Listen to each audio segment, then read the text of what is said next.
Hey there everybody, welcome to Auto Bears, and this is the all-new, all-electric Honda eNy1.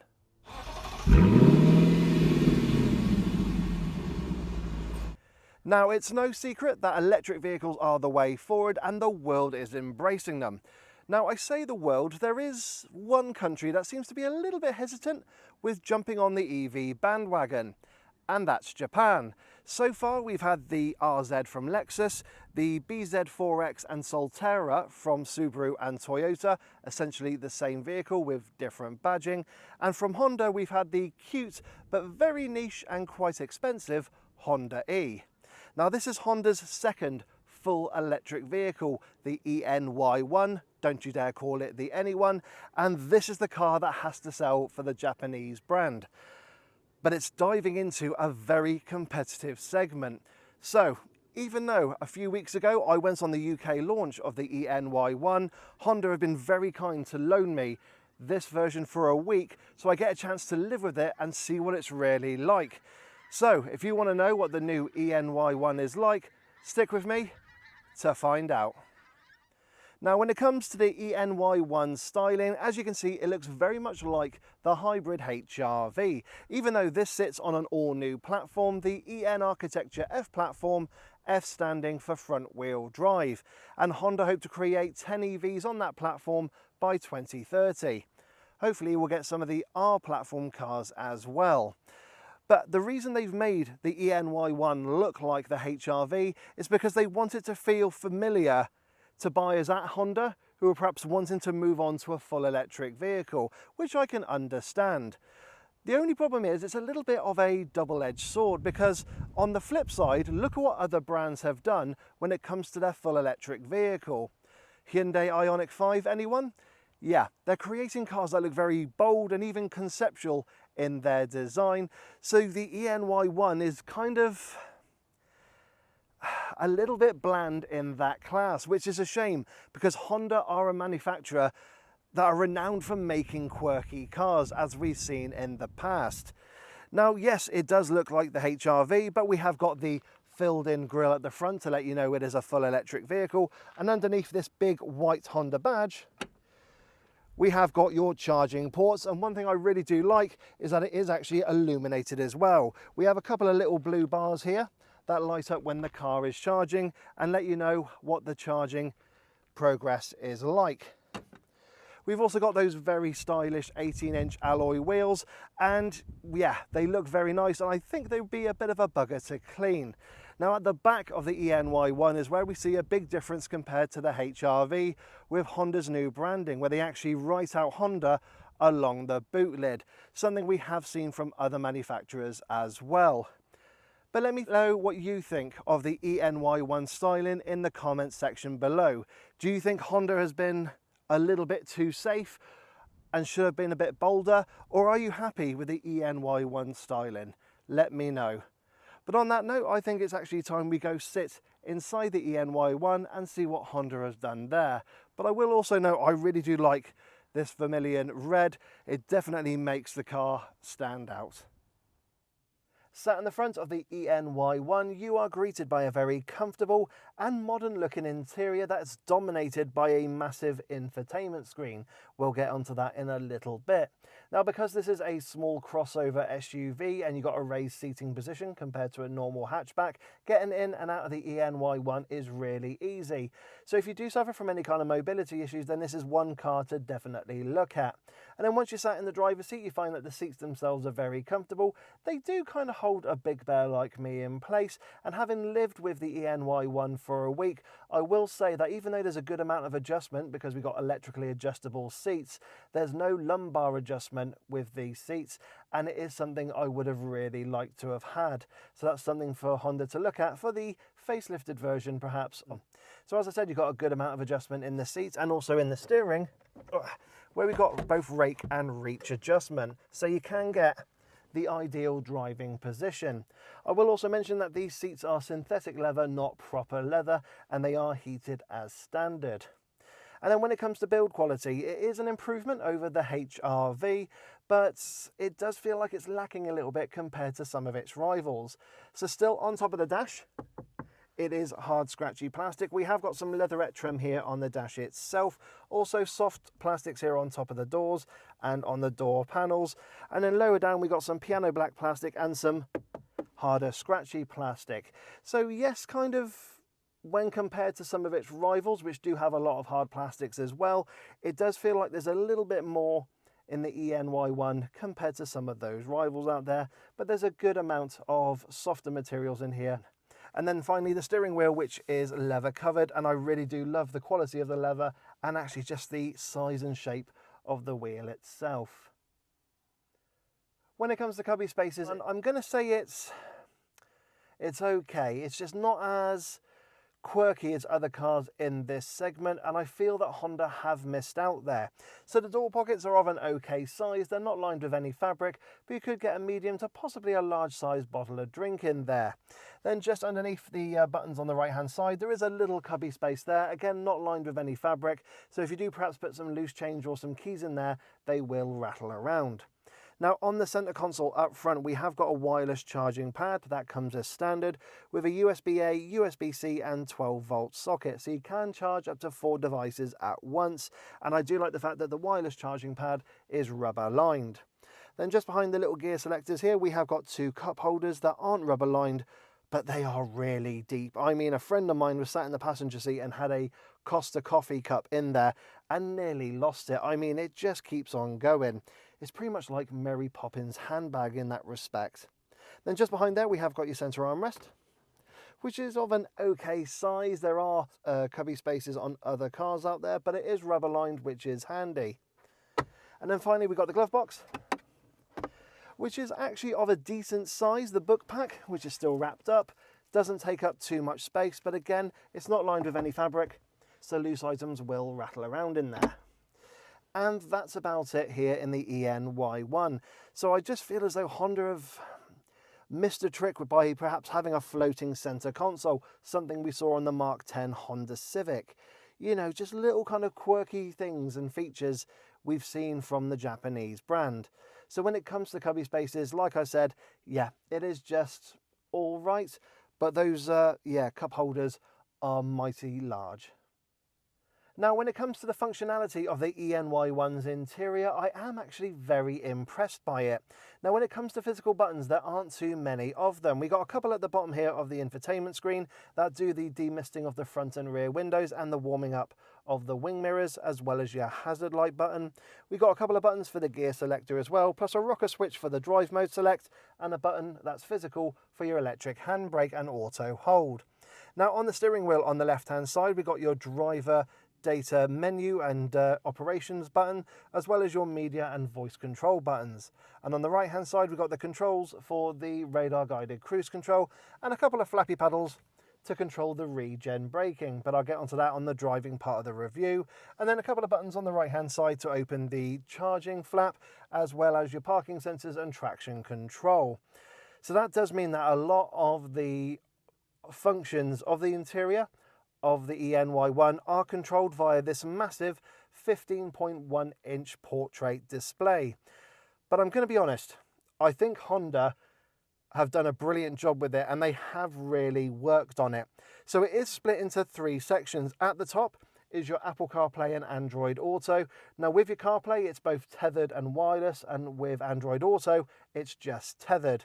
That also has your internal maps, as well as your reversing camera. And I will be honest, the clarity of the reversing camera isn't as good as I was expecting. It is a little bit grainy, and the resolution isn't that clear, especially at night where the image is very noisy. Now in the center part of the infotainment system is your main settings for the car, and it looks very familiar to other infotainment systems from Honda. And then at the bottom, we have got your dual zone climate control, and that just stays fixed where it is and does also your heated seats. But what I love is that the icons are really big. It's not laggy, it's actually a very responsive system. And as a result, it's not too tricky to use when on the move. I didn't have a chance to really have a play with this at the eNy1's launch, but having lived with it for a week, I am really impressed by it. Honda have done their homework. I love the Apple CarPlay and how large the icons are up there. I just think Honda have just realized that you need large icons to make it nice and easy to use when you're on the move. So I really do like the system, and as I said, it is very responsive and it's actually a joy to use. I can't believe I'm saying that about a Honda infotainment system. The only downside I've come across is that, well, it's just covered in smudges and fingerprints, which is a bit disappointing because I know from previous Honda cars I've reviewed, they can tend to have this kind of film over air, so you don't really get it prone to fingerprints. And then finally, in front of the steering wheel, we've got a 10.25 inch digital driver display, and it's a really lovely setup. Everything's very clear, it's very easy to read, you're not bombarded with information, and then just using the little rocker switch and buttons on the left hand side of the steering wheel, you can go through the various menus. But what I love, and this is a Honda quirk I bloody love from them, is when you got the radar guided cruise control on, you get a little car, a little eNy1 that comes up on the screen. And if you indicate, the little car indicates. If you brake, the little car brakes. The only thing that's missing is when you're driving at night and you got the full beam come up whilst you're driving, is that you don't see it on the car. You just see a little normal beam come up. But that's just a little thing I love about Hondas. I saw it on the Honda E and other Hondas as well, and I just love the fact it replicates what the car's doing. So yeah, sat here in the front, and it is a nice comfortable place to be. I would like to have some lumbar adjustment, but the infotainment system is a real joy to use. The only real other downside is that I'd like the cubby spaces to be a bit more. I'd like Honda to just be a bit more adventurous with them. But you know what, on that note, I think it's time we leave the front of the eNy1 and see what it's like in the back. Sat in the back of the eNy1, it's actually spacious and comfortable back here, but it is missing out on a couple of features. Now, firstly, that driver's seat is set to my driving position. I'm 5'7" tall and 5'7" wide, and as you can see, I've got a really good amount of knee room, and headroom is not too bad either. I do feel, however, if you are 6 foot tall, you might find your head rubbing against the roof lining, so just be aware of that. I'd also recommend this being perfect for 2 adults in the back and not 3, and especially actually for kids as well, because that middle seat is slightly raised, so you might find it a little bit uncomfortable. Even though there's absolutely no transmission tunnel coming through the rear here, it is a completely flat floor. Now, speaking of kids, we have got ISOFIX supports on the outer seats. Now, there's no covers for them, but you have to kind of navigate through the gap where the ISOFIX bars are, so it could be a little bit tricky.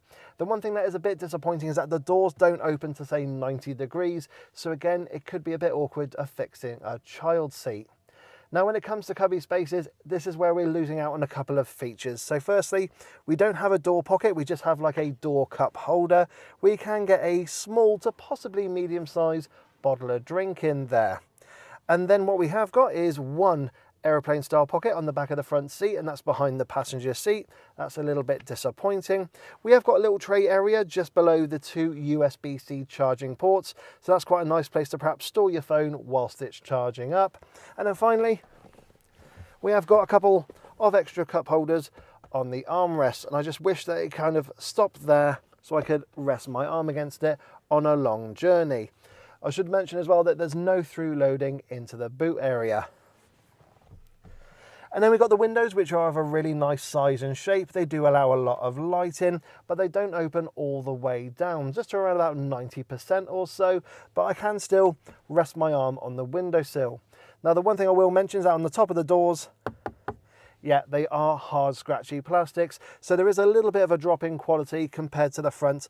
However, we have got some leatherette panels here on the door panel.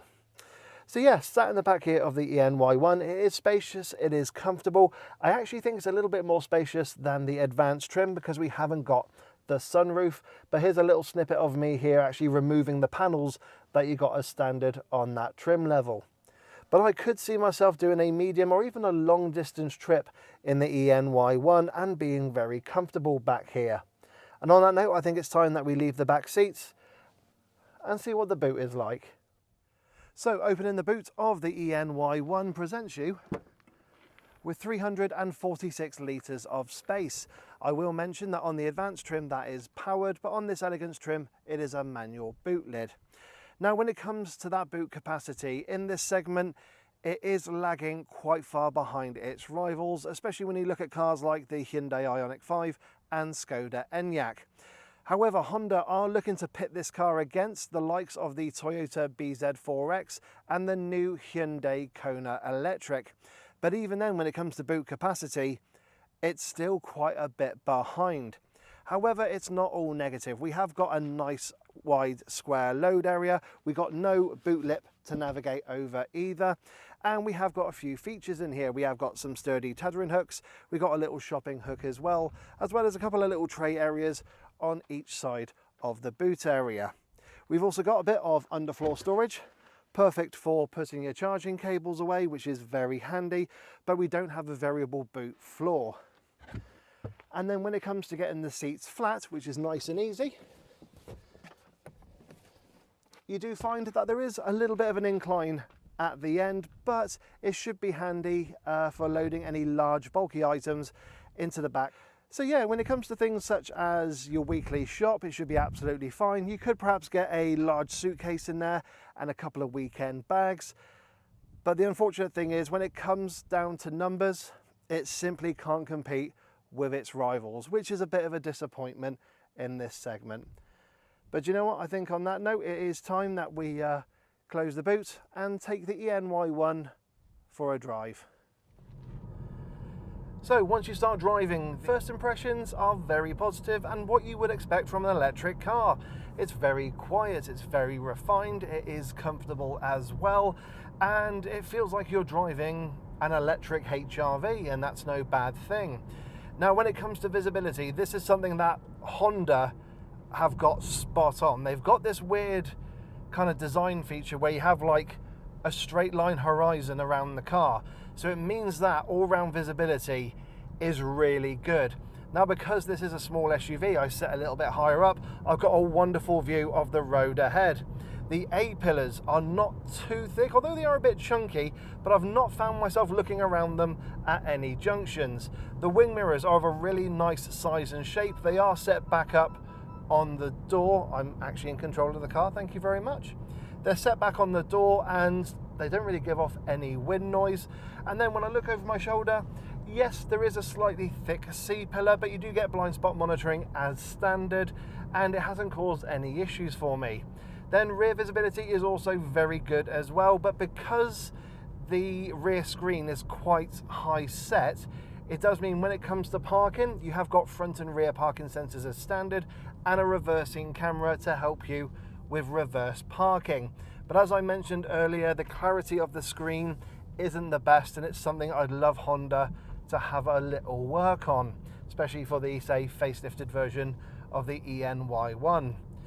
So yeah, first impressions when you start driving this car are very positive. It is giving that impression it is an electric HRV, but as I said earlier, it's not. It's on its own platform. This is a bespoke electric vehicle from Honda.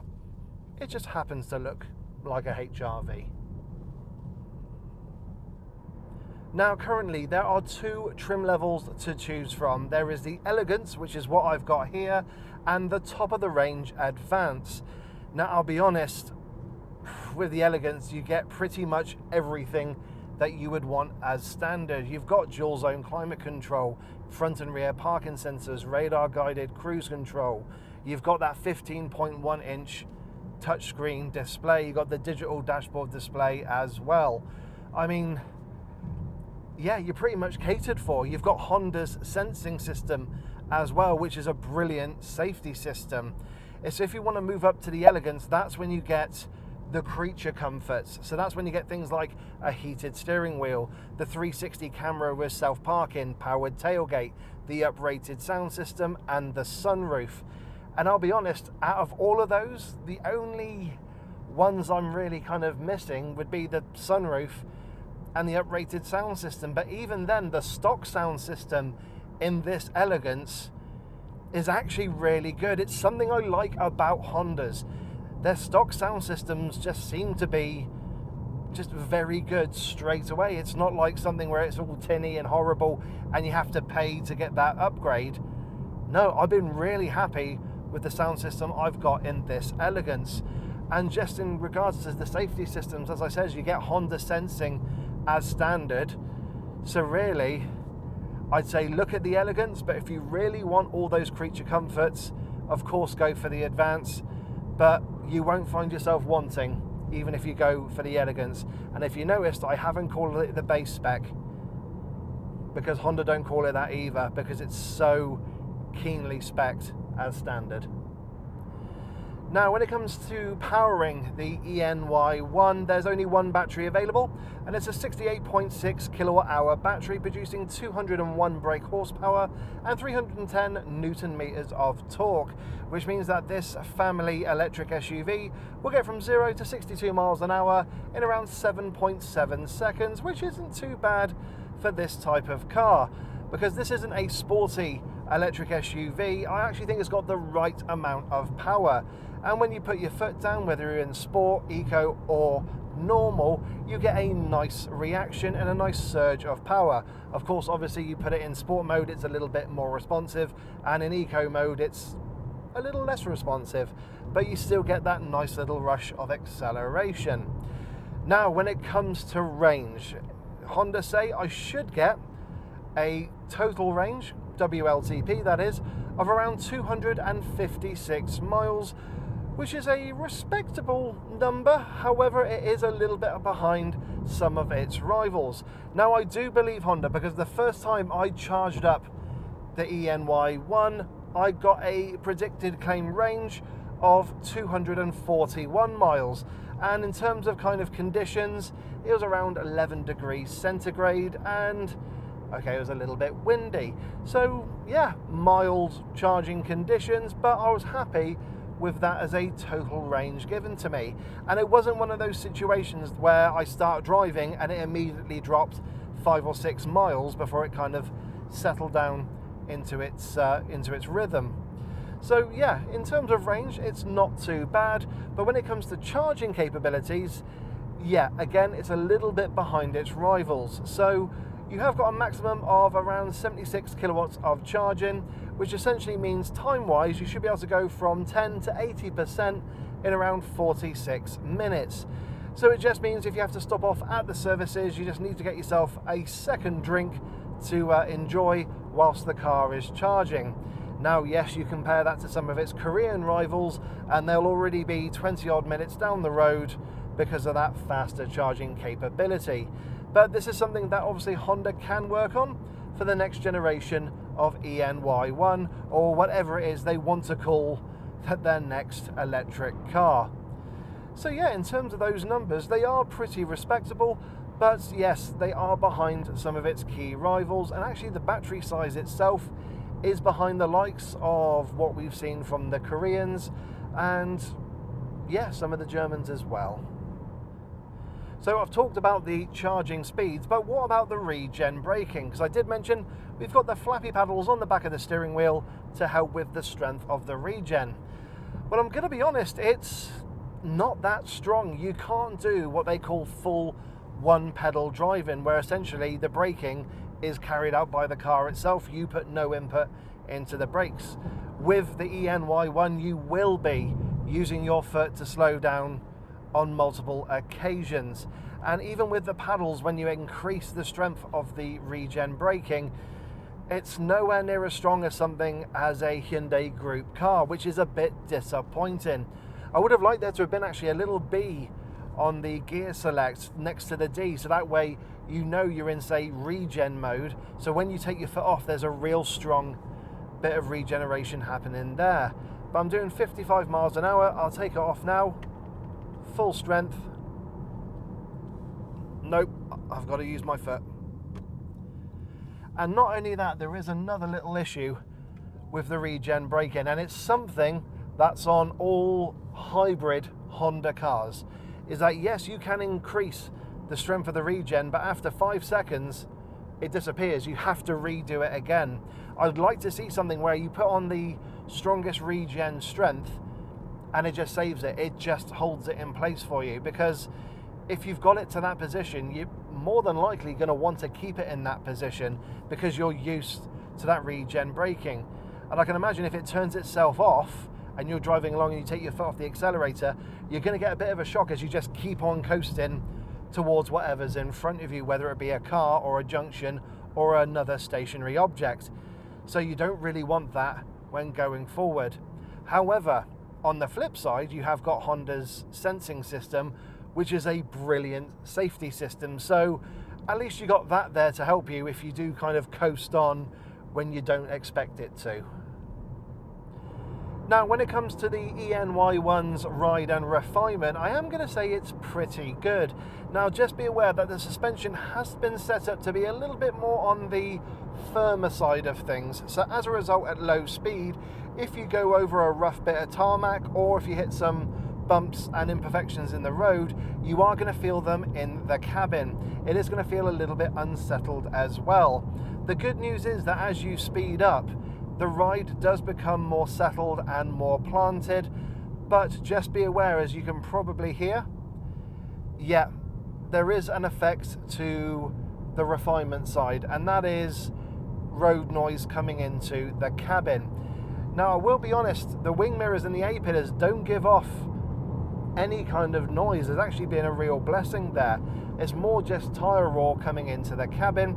And I did notice something as well when I was kind of looking around the car. There seemed to be like an absence of kind of sound insulation around the wheel arches. It was a bit exposed, which does explain when I was kind of driving through some puddles this week, because the weather has been atrocious, that you really do hear water kind of gushing underneath the wheel arch. So that's just something to be aware of.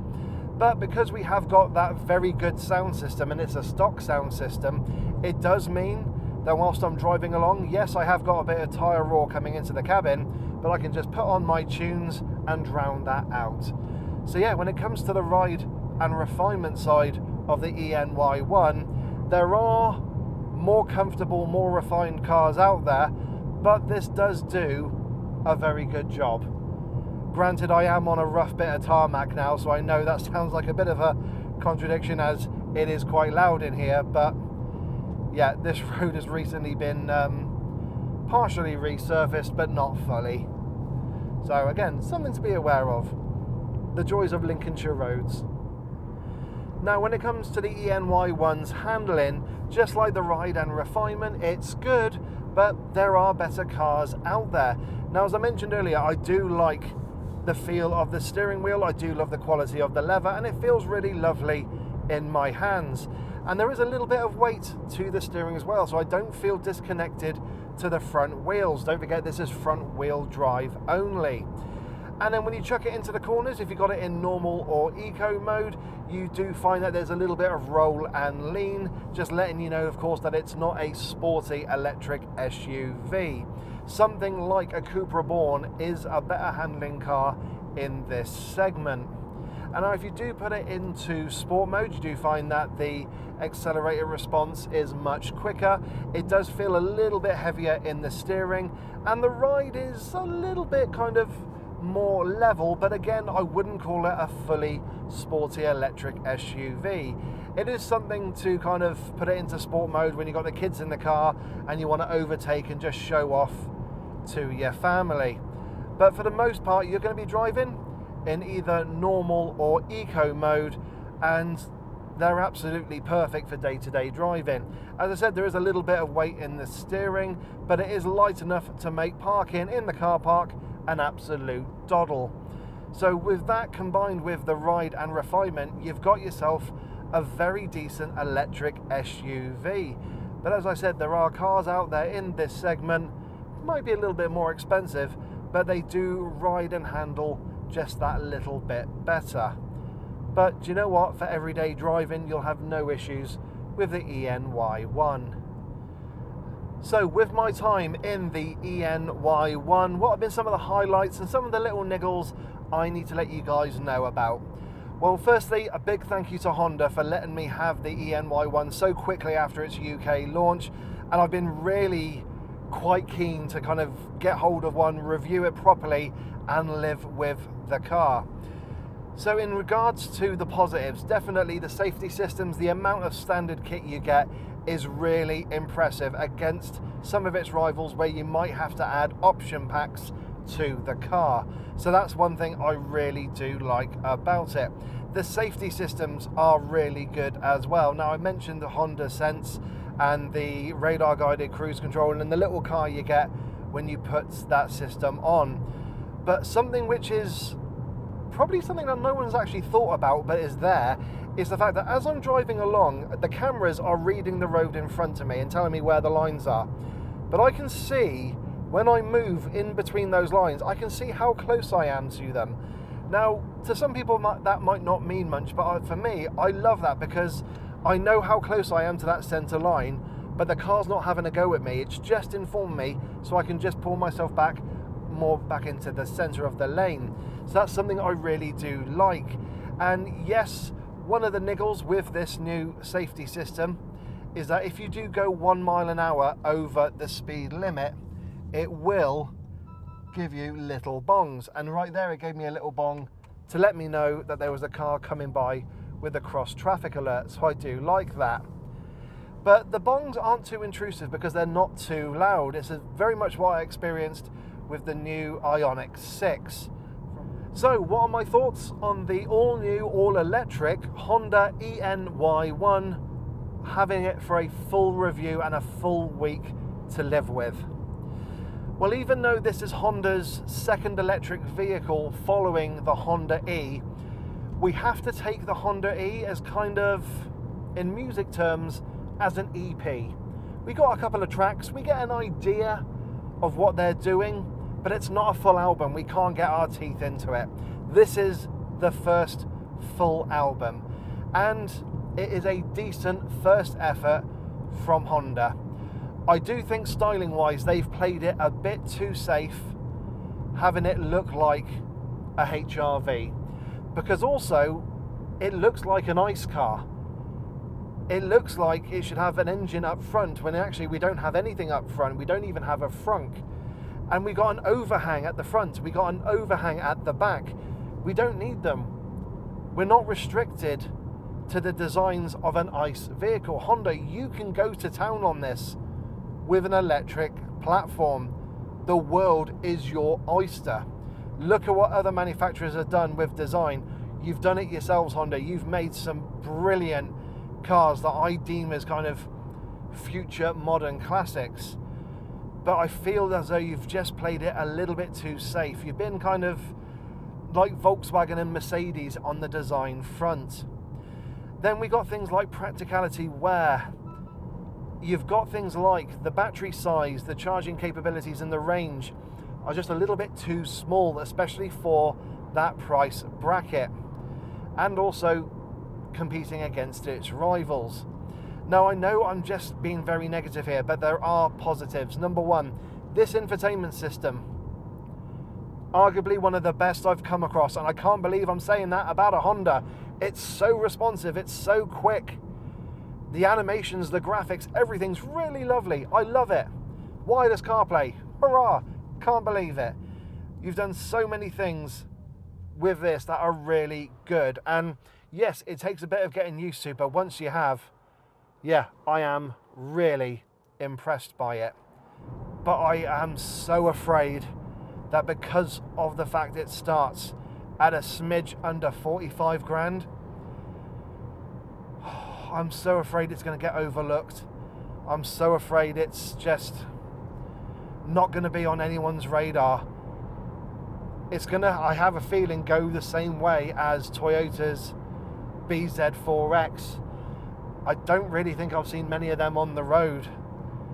And this is a thing where, you know, we've got the Europeans, we got America, we got Korea bringing out all these cars. China, you know, sending us everything from MG.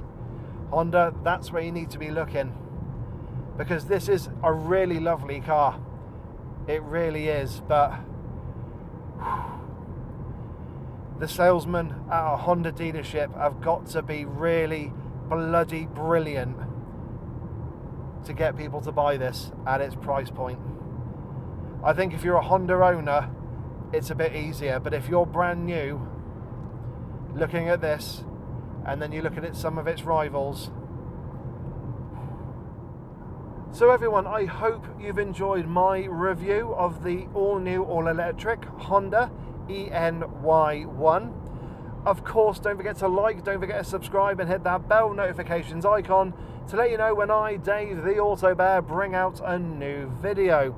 If you've got any questions about the eNy1 and my time with it, please put them down in the comment section below. And yeah, as well, in the meantime, don't forget to follow on social media. I'm on Facebook, X, Instagram, Threads. Am I on TikTok? I don't think so. I do need to get myself on TikTok. But basically, I'm on social media as well, so follow on there for additional content. But yeah, I do like the eNy1. It's a valiant first proper effort from Honda. I'm just so worried we're not going to see many of them on the roads, because Honda deserve to do well. They're a brand I really do like. They do brilliant hybrids. They do brilliant hot hatches. Oh my God, their first electric hot hatch, I think, is going to be absolutely amazing, as long as it's not 60 grand. But yeah, I really do like this. I just hope to see some on the road. But in the meantime, everyone, take care, have a great day, and see you later.